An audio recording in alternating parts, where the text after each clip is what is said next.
welcome back to me, Shiva Wilson, and my channel LCUK, which stands for Legalized Cannabis United Kingdom.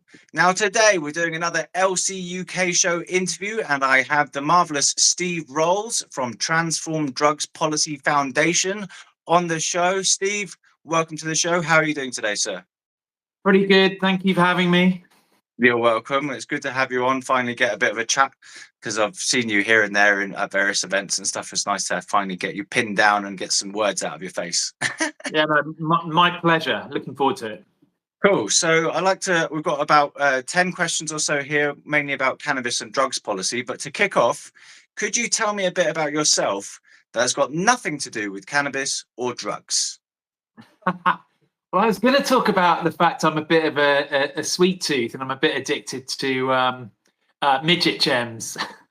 Midget gems, especially the budget ones from Sainsbury's. But then I'm thinking about it, and like sugar's kind of is a drug. So, in that it can be quite addictive. It does have a psychoactive effect in that you get that sugar rush, and you have too many of them, it's bad for you. It makes your teeth fall out. But something else. Well, I live in northwest London. I live in Kilburn.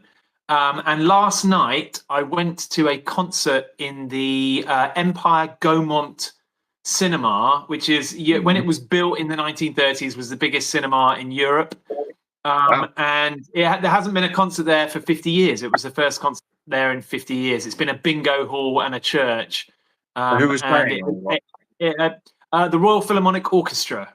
Oh, nice! And it was a community event, and it was brilliant. There was like 2,000 people there. Community event. The tickets were a £5. A Royal Philharmonic Orchestra, not necessarily my cup of tea, but they were playing like Beatles and Bond films and all that kind of stuff. It was actually pretty good fun. It was a nice community vibe. I like that kind of thing. Cool. Right. Nothing to do with drugs. And they weren't nothing to do with drugs. No drugs were consumed, as far as I'm aware. And there wasn't even a bar there. So it was the only drugs were sugary drinks, which, like we said, sort of a drug, but not really. Yeah.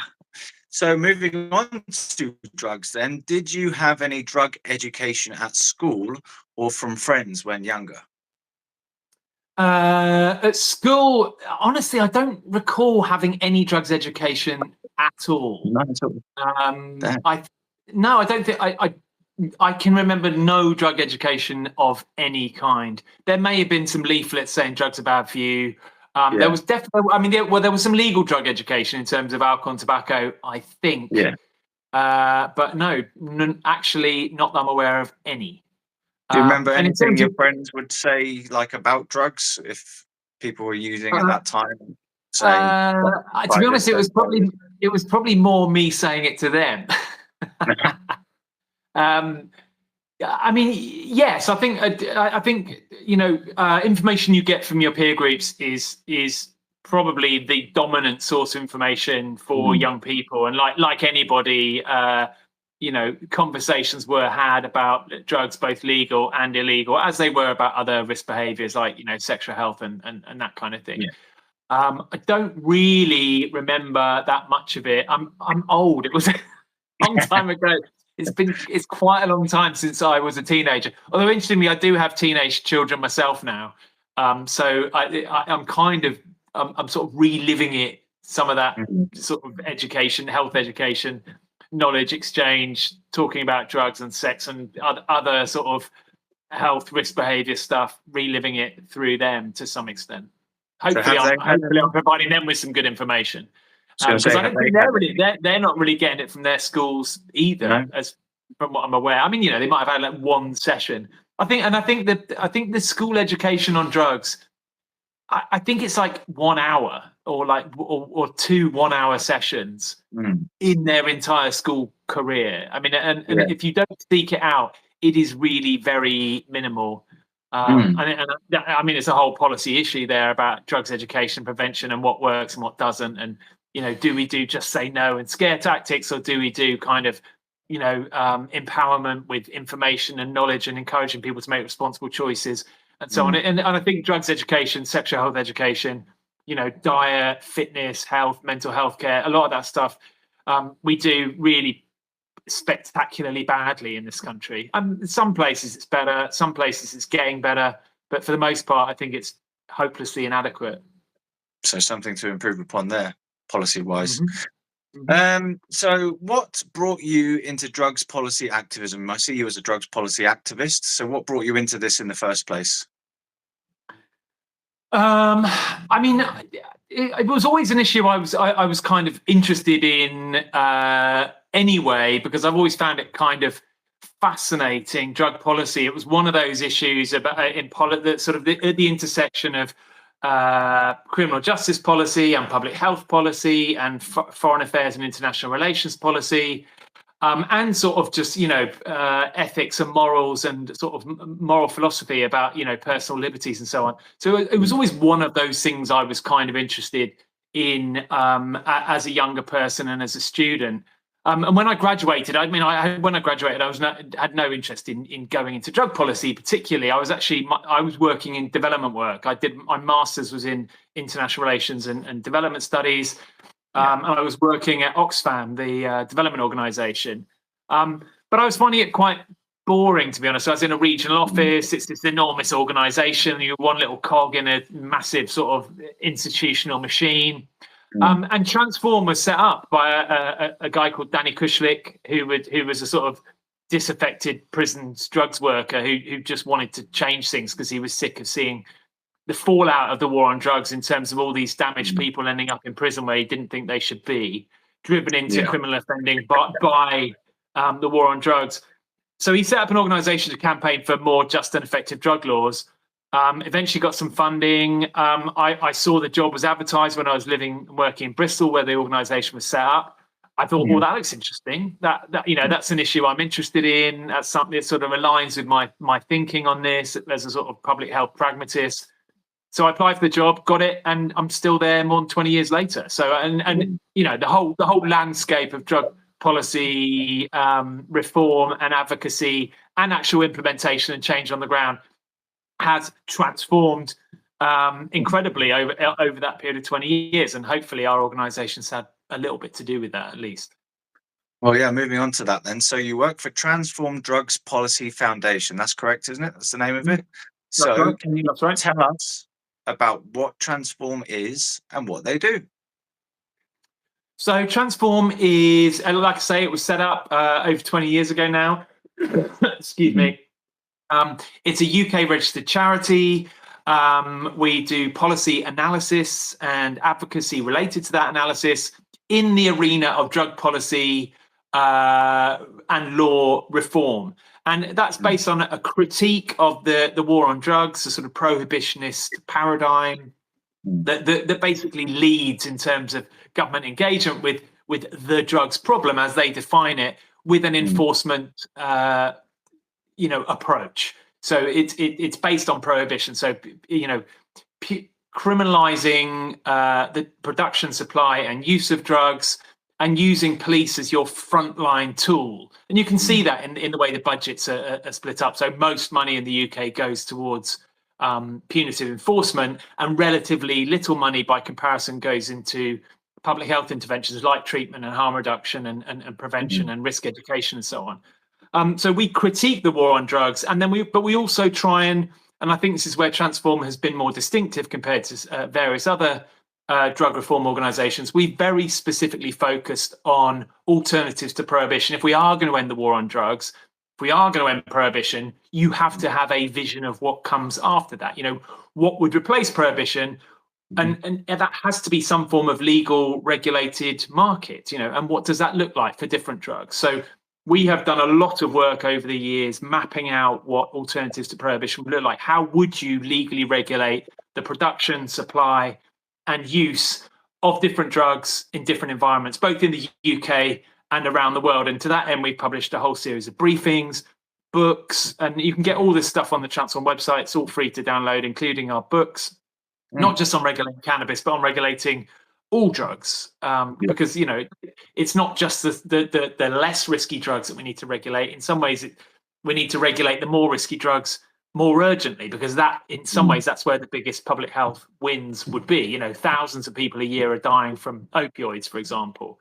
hardly anyone, if anyone at all, is dying from cannabis use. So in some ways, the public health urgency and the focus needs to be on the more risky drugs. But different drugs will be regulated in different ways. So it's not like a one size fits all. You wouldn't regulate cocaine and heroin or MDMA or LSD in the same way as you might regulate cannabis once it's legalized. So we've done a lot of the detailed work fleshing out what that would actually look like in practice. Marvelous. And then we advocate on the basis of that, both in UK Parliament, in different forums, in the media, with different audiences, and around the world, and in international and multilateral agencies like the EU and the United Nations. UN, yeah. Okay, great. So advocacy, critiquing the war on drugs. How does the advocacy part work? What do you do? Well, I mean, basically, you identify who your key strategic target audiences are, and then you shape various resources and messages to target those audiences, and then you put yourself out there. I mean, it is very dependent on resources and capacity, and we are only a small organisation.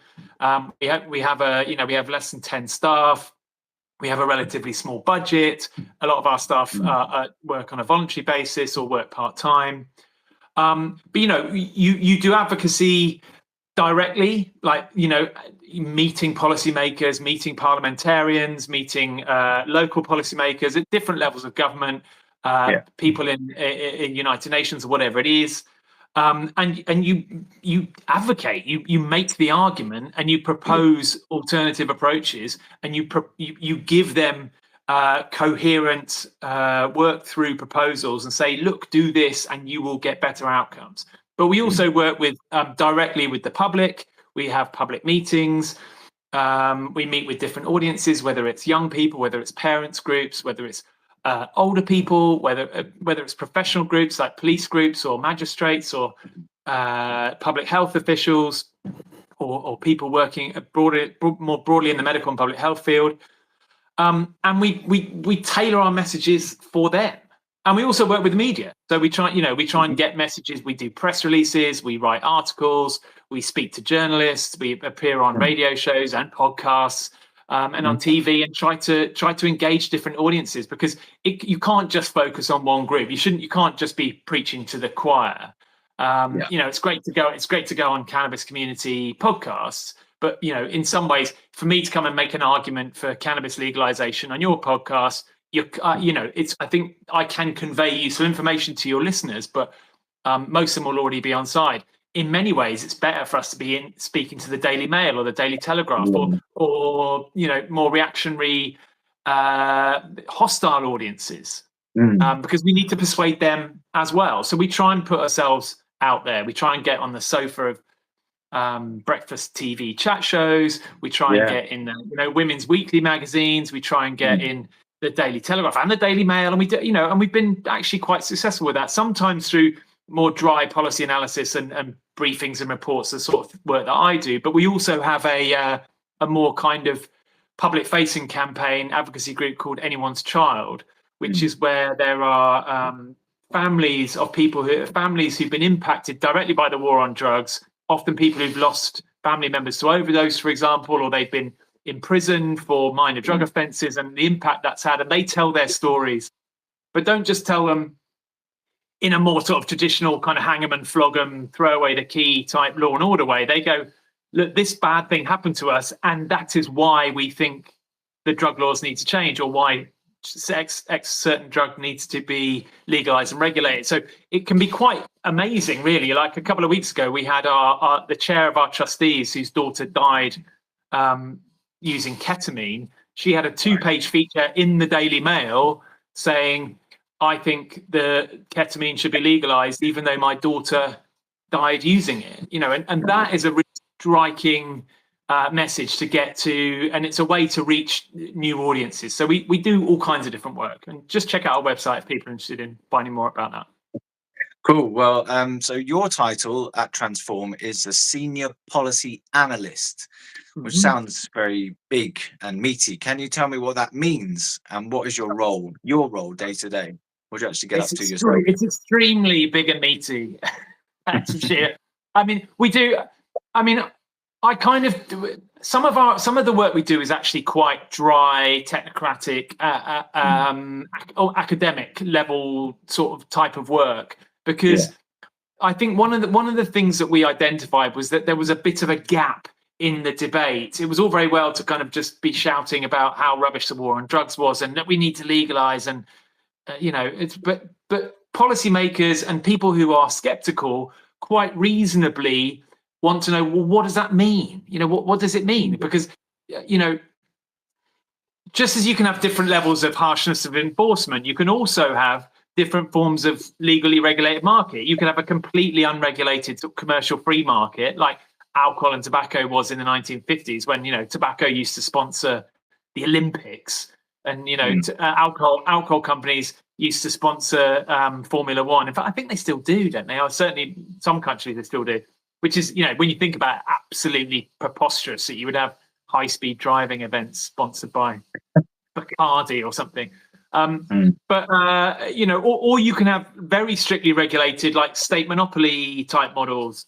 So there's a whole range of different ways you can do that, and there is a lot of detail that needs to be worked through around licensing of vendors, around packaging, around pricing controls, around potency controls, around what products did you make available, who has access to them, where would those shops be located. There's all this technical stuff that we do when we regulate other products and behaviors.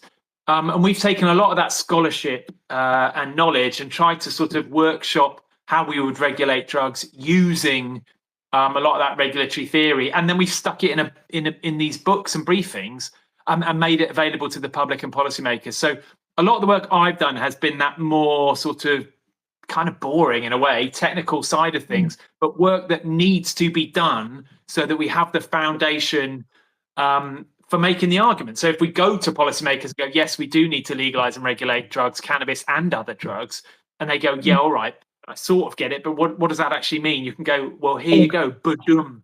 And not claiming that we've got everything right, but at least it's the beginning.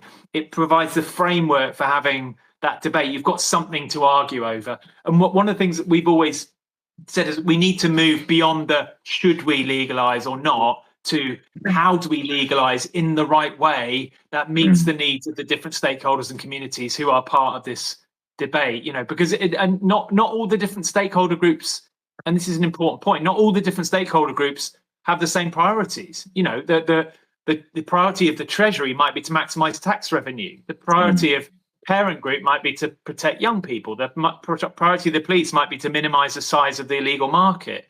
The priority of the public health people might be to minimize high-risk use amongst vulnerable populations. So there's and the priority of business, people selling cannabis, might be to maximize their profits and make as much money as possible, as we've seen with alcohol and tobacco companies. So there are different voices and stakeholders in this debate, and we have to listen to all of them and try and synthesize that and balance out what is often conflicting priorities to come up with something credible that we can then take to the public and the media and policymakers that will help get us over the line and get this ridiculous war on drugs ended and the law changed. Yeah. Okay. So I guess that sums up what you do. A lot of sort of nitty-gritty policy analysis and creating new policy ideas, but fleshed out really deeply and intricately. And is that about right? And then doing the advocacy piece then with that. So I and my colleagues often we then take that to these various different political forums, whether it's local government, regional government, national government, EU government or UN level decision-making forums.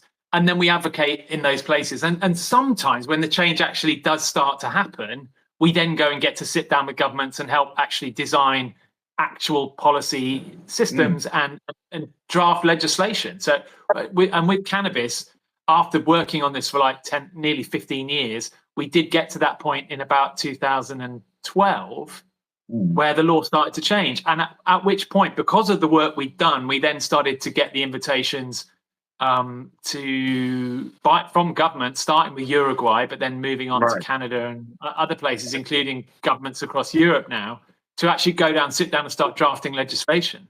So yeah, it's been to that extent, it's been quite a sort of satisfying journey, because we've moved from advocacy, shouting at governments, to actually sitting down with them and helping design policies. And that's it. It's like, how, not just should we do it, but how do we do it? How do we get it right? How do we get it right that delivers the kind of policy outcomes that we all want to see? Okay, so Transform has a Legalise UK cannabis campaign. Is that still going? Yeah. It is absolutely still going. So and with, apologies for some of our supporters who because it was a crowdfunded campaign and we raised some money.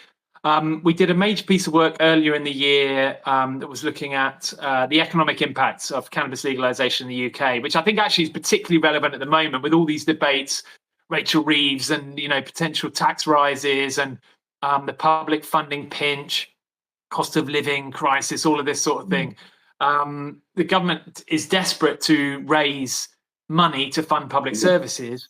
And we just felt it was very important to point out, again, we're not the first people to do this. There've been plenty of reports, but we've done, I hope, a slightly more up-to-date and sophisticated report on this that found that you could earn about £1 billion a year in tax revenue for the Treasury, which the government could then spend on whatever they want, from a legally regulated cannabis market. And we know that because other countries have done it, places like Canada, and they are generating billions in tax revenue for the provincial and federal government. But you would also save about 400 million to 500 million in criminal justice expenditure across the criminal justice system in terms of policing and probation and courts and prisons and so on. So we produced that bit of work earlier in the year. We launched that in Parliament. It's had a really good reception. Got a bunch of media coverage, and that was our sort of opening gambit. We're now in the process of launching a consultation on for different some of those different audiences, communities that I was referring to earlier, whether it's public health or enforcement or cannabis, people who use cannabis or cannabis activists or parents or all of the different audiences on what they think a regulated cannabis market should look like and what the steps are to get there. So people who are listening to this can look forward to in the next, certainly before Christmas, there will be an online consultation, and I hope people from the cannabis community and beyond will get involved in that. Let us know what you think, because it is really important. We will be putting forward a series of broad proposals, but within that, we need to get the details right. And we want to get people's thoughts on what they should be. Like, if there was a home grow provision, how many plants should it be? If there are controls on potency, where should we set it? If there is an age access limit, should it be 16 or 18 or 19 or 21 or 25 or something else? Should we have packaging controls? Should we allow advertising and marketing? Who should be able to get a license to grow cannabis? Who should get a license to sell cannabis?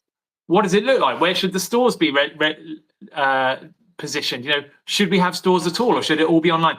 All of that kind of thing. Should we have a state monopoly? Should we allow commercial companies? Should we allow alcohol and tobacco companies to participate?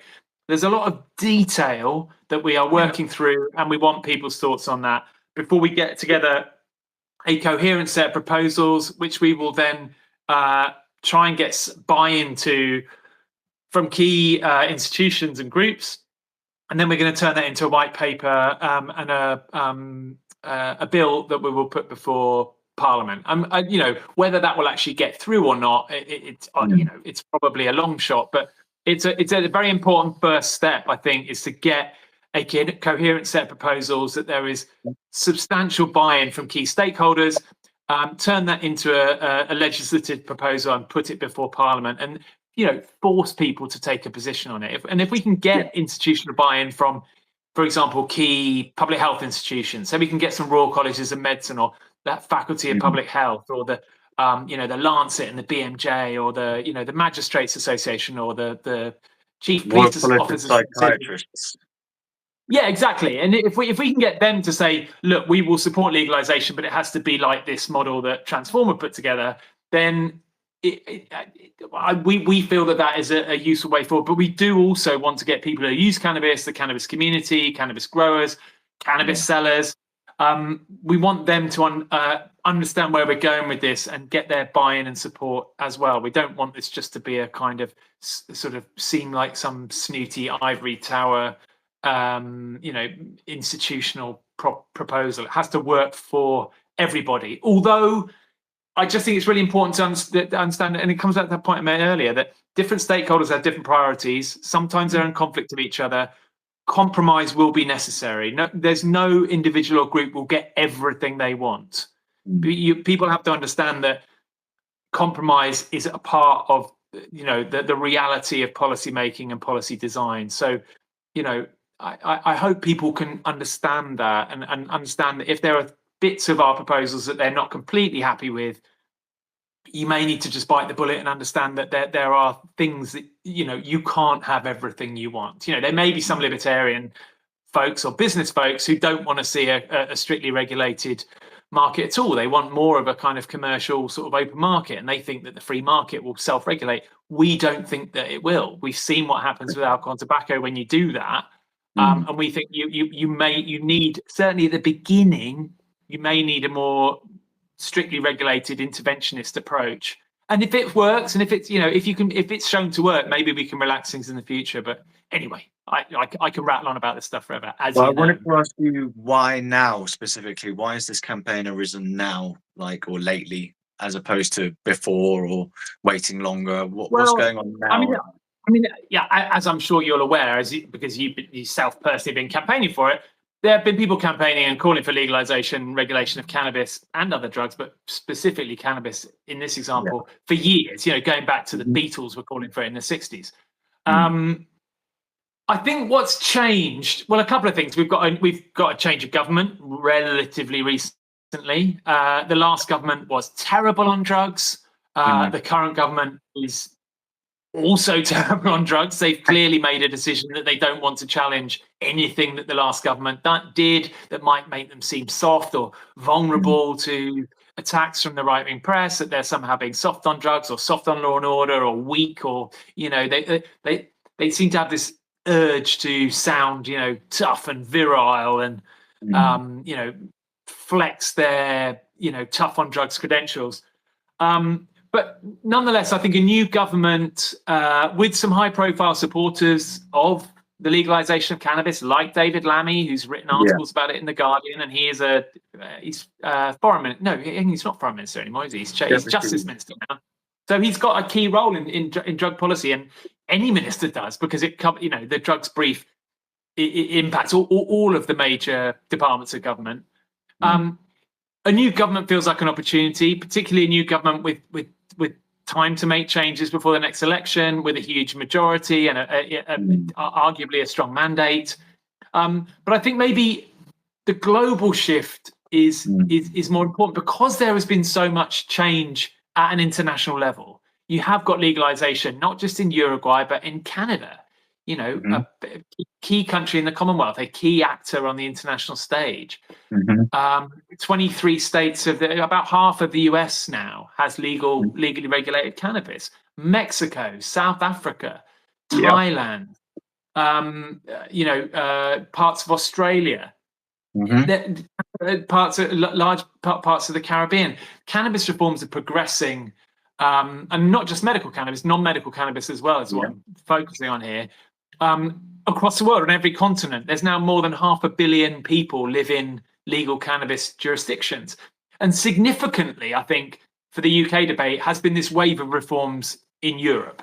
So beginning about 4 or 5 years ago with Malta, Luxembourg, and then Germany, and then Switzerland, and the Czech Republic, and the Netherlands, we're seeing a whole wave of cannabis reforms moving towards some form of legally regulated access for adults all across Europe. And again, Germany and Canada, we're not talking about sort of little Caribbean countries or countries people have never heard of in somewhere in the world. These are big actors on the international stage. Germany is a key actor in Europe, obviously, and I think that has changed the nature of the debate, because it's no longer a theoretical thing. You can point to these countries see the arguments they've made, see how those arguments have won political support. You can see some of the outcomes are beginning to come through in places like Canada and some of the earlier reform states in the US. We can look at that data, we can learn from it, we can see, yeah, actually, this is working. Or in some cases, it's not working quite so well, but we can learn from that as well and go, actually, when we do it, we need to avoid doing that. Or when we do it, we need to learn from, you learn from what works and what doesn't work.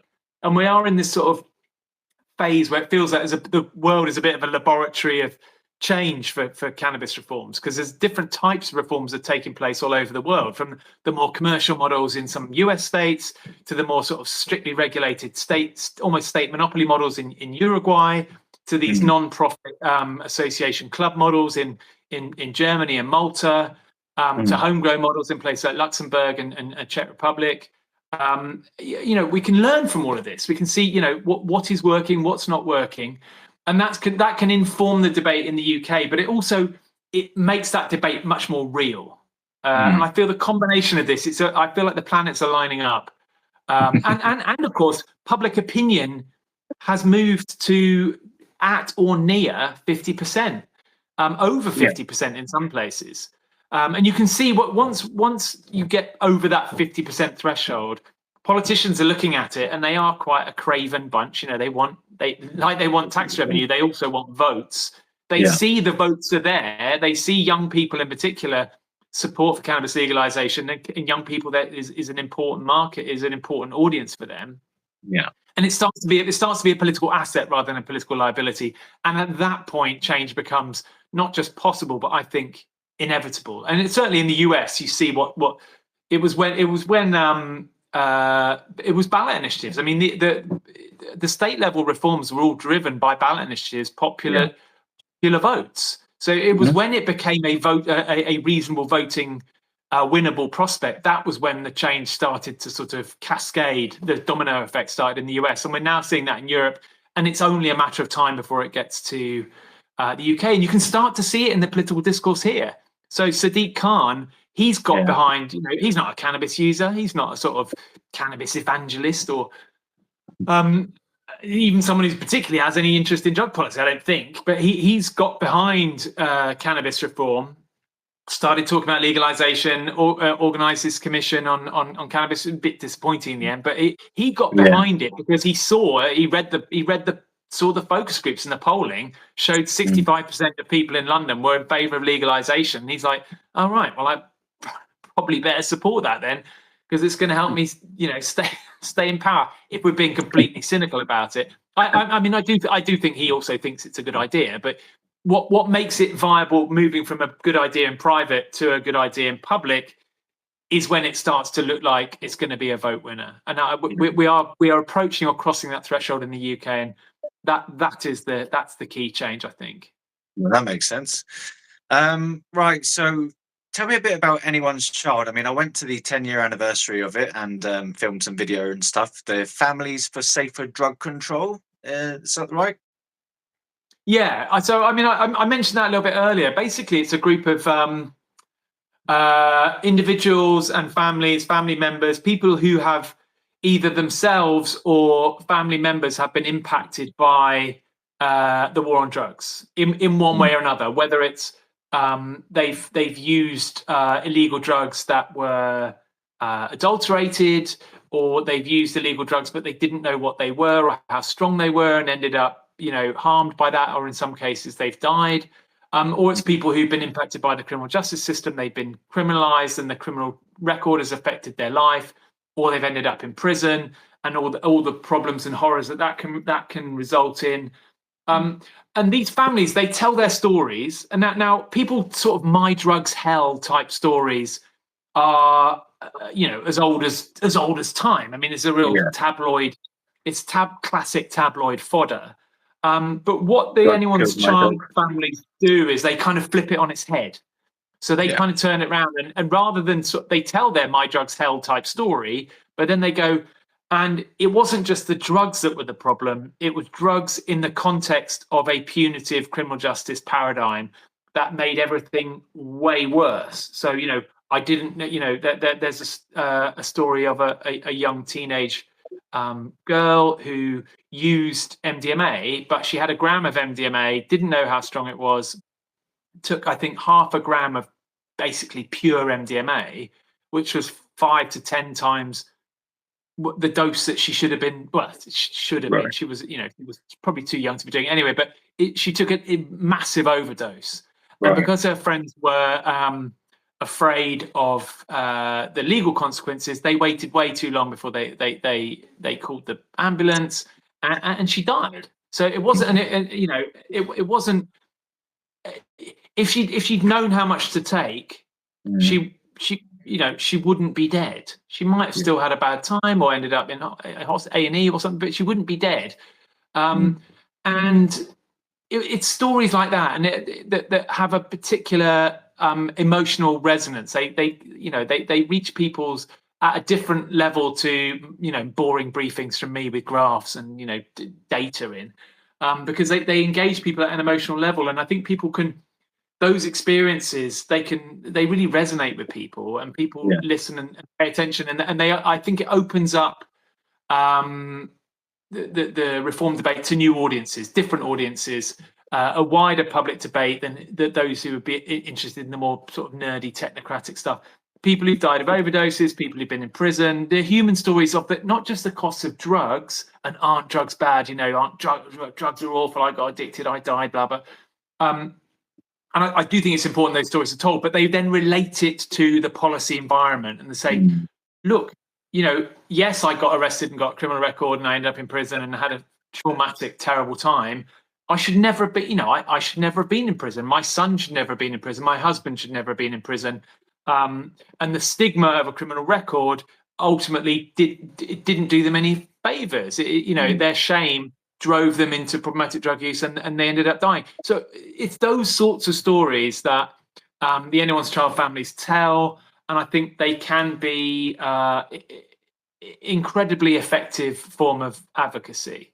It has opened up Transform to new audiences. We can get on breakfast TV. We can get in in the women's weeklies. We can get in certain tabloids. They're not interested in my boring books, or boring briefings that Transform's produced, but they will listen to a middle-class mum telling a story about her daughter's death and why she thinks that drug should be legalized, because that's like boom, that's the kind of high impact story that they like to put out there. So it's been a really interesting tool for accessing new audiences and bringing that debate to a wider public.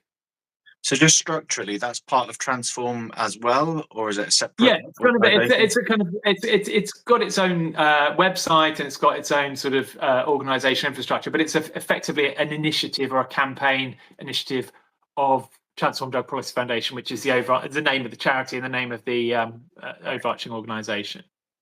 It's like a separate wing kind of thing. Okay, so with regard to cannabis and psychoactive substances in general, I think I know the answer to this already, but what do you want? Do you want the status quo, decriminalization, legalization, or some other outcome? And what does that look like to you? What do you want?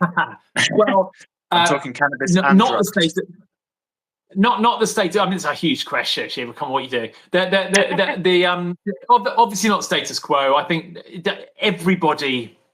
I think there is a broad consensus that the status quo, whatever it is we're doing right now, it's clearly not working. I mean, I should have mentioned harsher punishments often come up as well as an option. Harsher punishments. So I take I mean, some people do say, well, the war on drugs isn't working because we haven't fought it hard enough. We would beg to differ. We've done some analysis that showed that since the Misuse of Drugs Act it became law in 1971, more than 3 million criminal sanctions have been meted out under that bit of legislation. More than a million years of prison sentences have been administered from the Misuse of Drugs Act. So this idea that we've never fought the war, there are still tens of thousands of arrests for cannabis every year. So the idea that we're sort of not doing anything about it is ludicrous. And even if you go to countries where there are hundreds of thousands of cannabis arrests or executions for cannabis. People are being executed for cannabis offences in Saudi Arabia and Singapore. And clearly they're not working because they're still executing them. So there's still clearly people either importing or using cannabis in those countries. It doesn't work. Punitive enforcement, it doesn't work. And to get to the level where it might start to have more of a meaningful impact, the human rights implications of that, like executions and like mass incarceration, are so grave. There's no argument that could be made that that's in any way proportionate or justifiable. So, God, I've been ranting. Where do I want to go? Yes. What do you want? Really? Decriminalisation is removing criminal sanctions generally for personal possession use. Obviously, that needs to happen. And again, I don't think that is controversial. If you look at who advocates for decriminalisation, it's major high-level institutions like the Faculty of Public Health, like the Royal College of Physicians, like the Royal Society for Public Health, the World Health Organization, the UN Office on Drugs and Crime, even the UN Office on Drugs and Crime, which is they oversee the global war on drugs, say, no, well, you shouldn't criminalize users. That's really stupid. UNICEF, UNAIDS, UN Development Programme, the Office of the High Commissioner for Human Rights. In fact, all of the UN agencies have signed a thing called the Common Position Statement on Drugs, which specifically calls for the decriminalisation of personal possession and use of drugs. So this is not like some weird fringe kind of crazy hippie viewpoint. It's actually, this is mainstream establishment institutional voice saying there's no argument that a public health response to drugs should involve criminalizing the people you are trying to support. It shouldn't by default, by blanket default, criminalize vulnerable populations as a frontline response to the challenges, the public health challenges you face with drugs. So decriminalization of all possession use of drugs, absolutely, that needs to happen. I think it's likely that there will be a stage thing where that happens first. I think once you've done that, then you really do need to open the debate around what alternatives to prohibition, what a legally regulated market, production, supply and use of different drugs would look like in different environments. And it's not just a thing. I mean, you can go and read Transform's books about how we say you should regulate cocaine and MDMA and amphetamines. You can read our book on cannabis and, even different types of cannabis. And there are all kinds of debates within cannabis. Maybe we're going to come to that about, should we allow a retail market in concentrates? Should we have infused edibles and beverages? Should we allow people to put cannabis in beer or spirits? Should what are the parameters around how a legal market would operate? Who has access to it? How do you what do the shops or outlets look like? Who's participating in that market? Who benefits from it? There's a lot of questions there, and we've worked through that stuff in our books. And we will, and this is coming back to the consultation. We will be asking people in the UK to get involved in that conversation in the next couple of months to help shape the future of UK policy. Yeah, speaking of the UK, how do you view our current cannabis laws in the UK? Obviously not. Obviously, they are ludicrous. I mean, I think you've got to remember what are our cannabis laws supposed to do? They are supposed to deter use through use of punitive enforcement against users, and they are supposed to restrict availability by enforcement directed at the cannabis market and supply, the illegal supply. Clearly, they have not done either of those things. The use of cannabis since 1971 has increased by more than 500%. And I'm talking about not in absolute numbers, I'm talking about in percentage prevalence of the population. So it's gone from about 2% of the population to about 10% of the population use or have used cannabis. So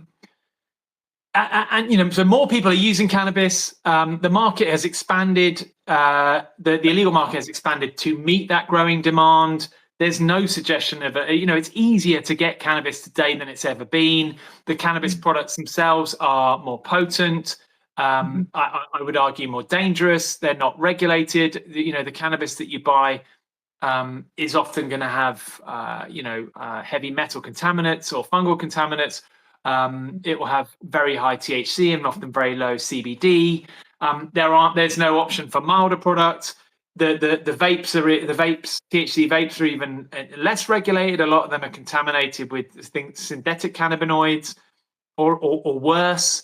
And all the profits are going to criminal entrepreneurs. Not all of them are, horrible, evil gangsters, but a lot of them, are genuinely bad people who don't give a shit about public health. They're only in it for the money. And there are violent gangsters involved in the cannabis market, and there is an awful lot of human trafficking and modern day slavery involved in the cannabis market. It's not, it isn't this sort of friendly, just some dude growing some stuff in his garden and selling it to his mates. Yeah, there is some of that going on, but most of the market is run by big, quite nasty, organized crime groups. Yeah. It's not some sort of friendly mum and pop type little cottage industry. That is a tiny minority of the total cannabis market. And all of the outcomes are terrible. And we spend, £500 million a year enforcing against this market, a lot of money, an enormous amount of police resources. It really should, the police should be dealing with more serious, more important things, like domestic violence or fraud or whatever it is, other organized crime activities. But they're not. They're busting small-time users or growers, and then they, and I don't blame the police for that per se. They are doing what they're sort of instructed to do by the laws and by politicians. But they do brag about it. You go and read the NCA Twitter feed. They're always bragging about this some massive cannabis bust, and they describe it as we've just intercepted a ton of cannabis and stopped it reaching the streets. It's like, what impact did that have on availability of cannabis? Yeah. Absolutely nothing. Cannabis is cheaper, stronger, more available than it's ever been before. More people are using it. And, the fact that it has got more stronger and the quality is deteriorated, and people are scared of asking for help or seeking advice, there are more health problems associated with cannabis use in this country because, young people are using really strong cannabis, using it every day. They don't have access to good treatment or prevention services. They don't have access to good harm reduction information. They're using super strong stuff, smashing it every day, using it in sort of marginalized environments. Everything that we would hope a cannabis policy would deliver, we're moving in the opposite direction. We're not protecting young people. We're not stopping crime. We're not protecting public health. We're not generating any meaningful revenue. It's all absolute a total shit show. So yes, we need to change it. And if people want to, read the detail of what we think it should look like, then you can go and read our literature on that. And we've written this very detailed book. There's an executive summary if you don't want to read all 400-page nerdy pages of it. But we also did some proposals back in 2016 about specifically what we think it should look like for the UK. Our thinking has evolved a bit since then. It was almost 10 years ago.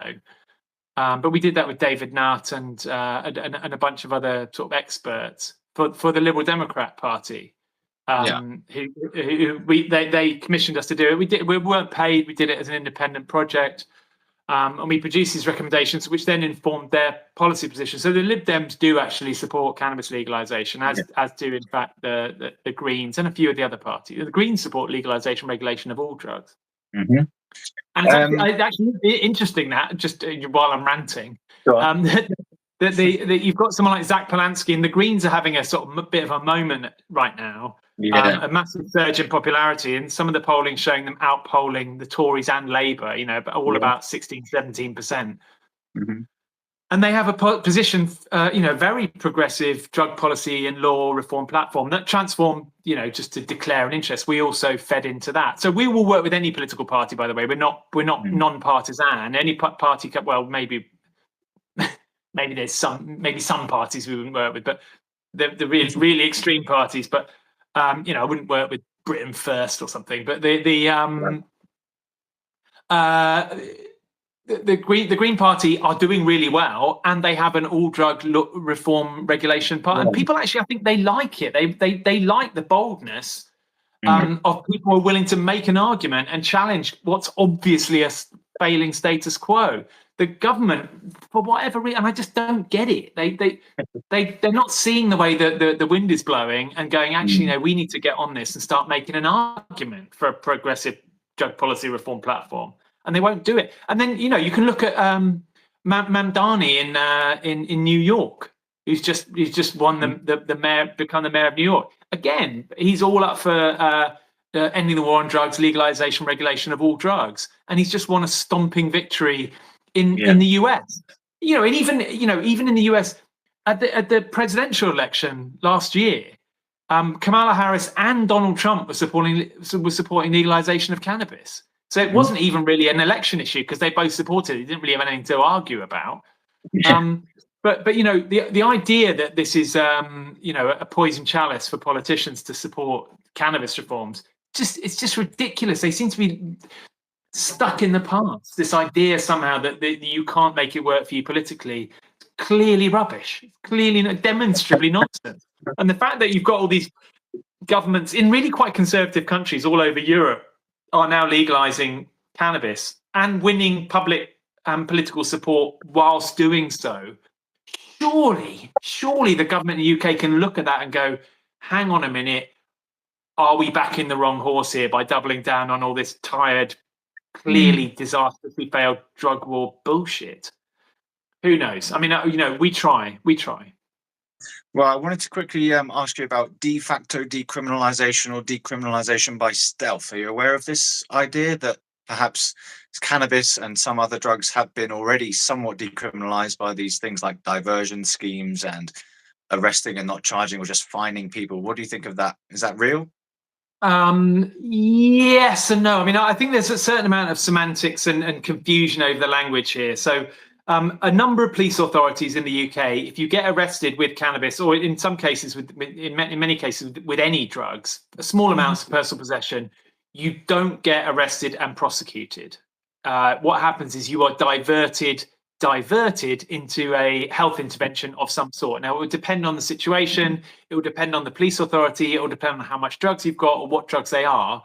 But say, for example, in Bristol, you are arrested in possession of cannabis.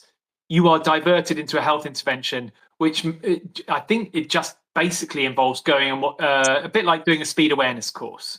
So you have to go and you know, basically watch an education video about the risks of drugs and harm reduction and so on. And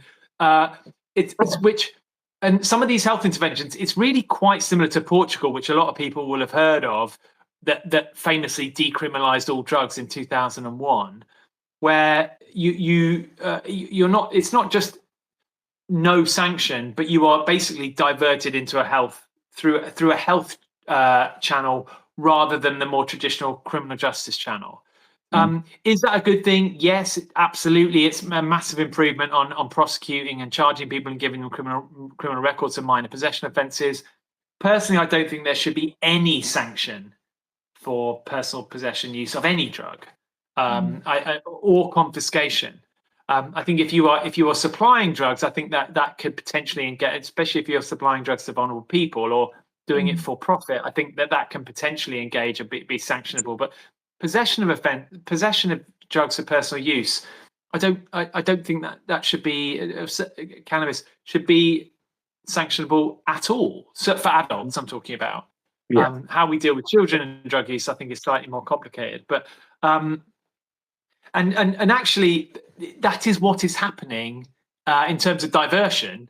In large parts of the UK already. So if you are caught with drugs, you are generally diverted. Now, sometimes you will get a fine or a caution. We need to be a bit careful about calling that decriminalisation, because if you get a caution, a police caution is still recorded and still can come up with certain types of background searches. So arguably, that is still a criminal record in some form. So we need to be careful about labeling cautions as a form of decriminalization, but diversion, where you don't have where there is no record in the long term kept of your offence, even though it is still nominally an offence on paper, it is basically like Portuguese decriminalisation. So the government, you know, and they're big and they're very enthusiastic about diversion, because it obviously it gives them the benefits of decriminalisation without them having to call it decriminalisation, because they're so gutless. They're not willing to make the argument. Right. They want the benefits of decrim without calling it decrim, because they're worried they'll be seen as soft on drugs or soft on law and order or la la la la la. And or some idiot, the Daily Mail, will be going, "Oh, you're going to legalise murder next, are you? That'll reduce murder rates." And like, no, it's not the same. Consenting adult drug use is not the same as crimes that impact on other people. If someone takes drugs and then they go and murder someone, yeah, of course you arrest them. And it's still, if someone takes drugs and drives a car and plows into a bus stop, of course, no one's saying you legalise that or decriminalise that. But a personal consenting adult risk behaviour should never be criminalised. I mean, you can commit suicide. You can stick a fork in your eye. I don't recommend that to your listeners. Do not fork your own eyes. Few harm reduction tips. Yeah. But no, absolutely. That decriminalisation is super important. In and of itself, and as a step to further reform. Diversion, it's kind of decrim. It's sort of decrim light, if you like. Right. It's a form of decriminalisation. I think we should be supporting moves in that direction, but that shouldn't be the end of the journey. We shouldn't really have sanctions at all. We should have no sanctions at all, and access to services to meet need. You shouldn't have to get arrested to get into drug services. Or to get access to decent health and harm reduction information. Right, we're coming to the end now, Steve. I just want to thank you for everything you've said. It's been really a lively and invigorating conversation. So, how can people find Transform and support the work that you do? Well, we've got a website, transformdrugs.org. Go and check it out. There's all the different activities you can get involved, and I hope people will get involved. As activists, as donors, as supporters. I think it's really important that people educate themselves around what reform means, how to make the argument for it, and that they engage with it with your peer groups, with your professional networks, with your work colleagues. It's really important that people take this forward. I mean, all the reforms that have happened historically in the drugs reform history books have been driven from the bottom up. It's been activists, it's been NGOs, it's been local service providers, local government. It's almost always a bottom-up process, and we always win these arguments, even if it takes years and years and years. But it's really important that people who are interested in this are also actively advocating for change. And we provide a lot of resources on how to do that effectively, and what reform looks like, how to target your policymakers, how to engage with the media. So go and check out our website. We also have a social media presence. We're on Twitter and Blue Sky and LinkedIn and Facebook and Instagram, all the usual platforms. You can access all of that stuff from our website. Please do support us. It's really, really important. And if you're interested in cannabis in particular, please do keep a lookout for the consultation, because that will be going live before Christmas.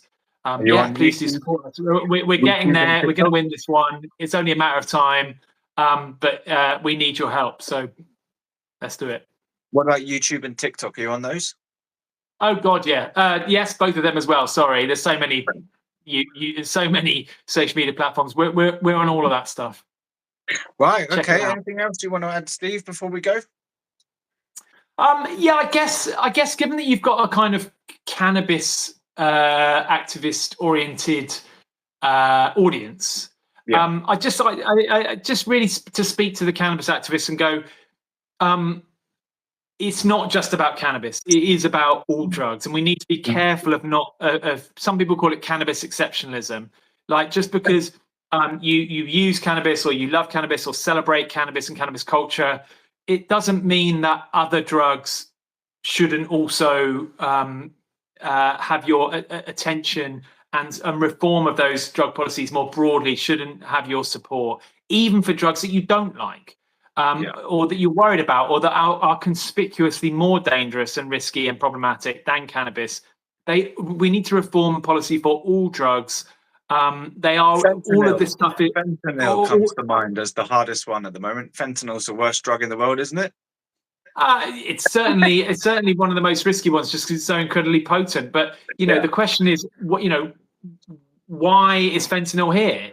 Fentanyl, the fentanyl problem and the nitazene problem is the other synthetic opioid. It's a big problem in the UK.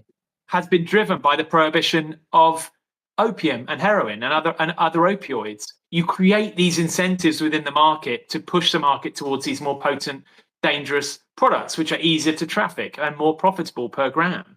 So in the same way that you've seen the cannabis market tilted towards more potent and potentially risky products, cannabis products, you get that in all arenas. So we go from, it's easy to buy crack on the streets, but you can't buy coca leaf. It's easy to get heroin and nitazenes and fentanyl in the UK.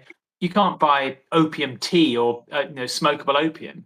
It's really easy to buy very pokey, strong, sort of super strong cannabis buds, gnarly nugs that are like 25% THC. What if you want something milder? What if you want just a mild buzz? It's actually quite hard to buy mild cannabis now. And what are we doing? That's ridiculous. It's like having pubs where they only serve tequila. We need to get past that. We need to have a more thoughtful, balanced approach that caters for the needs of everybody, not just cannabis users, not just cannabis connoisseurs, not just people who smash loads of cannabis, but everybody, and not just people who use cannabis, but people who use other drugs as well. And we need to incorporate alcohol and tobacco in a broader, more balanced, holistic approach to drugs generally. Okay. Steve, thank you so much for coming on. It's been great to pick your brains today. I will say that's the end of it now. So I'll say goodbye to my audience. Do you want to thanks for coming on. Thanks for having me on, Shiva. Thanks for your listeners for listening to me ranting on for an hour. Come and check out Transform if you want to find out more or get involved. You really are very welcome, and it's really important that you do. Okay, so we do have some more LCUK shows lined up already. We've got VOC Netherlands coming on. We've got the End Cannabis Prohibition Jersey coming on because they've got some exciting news around decriminalisation, hopefully this month. And we've got a random person who wants to speak about medical cannabis coming up this next few days. So do stay tuned for the LCUK show. And if you want to get in touch with me, you can just literally reply by commenting on this video to say that you're interested in coming on the show. If you've got something to share about cannabis specifically, or all drugs even. I do cover the legalize and regulate all drugs thing a little bit on this channel as well, but it is mainly cannabis specific. So thanks very much, Steve, again. See you guys next time on the LCUK show. Good night.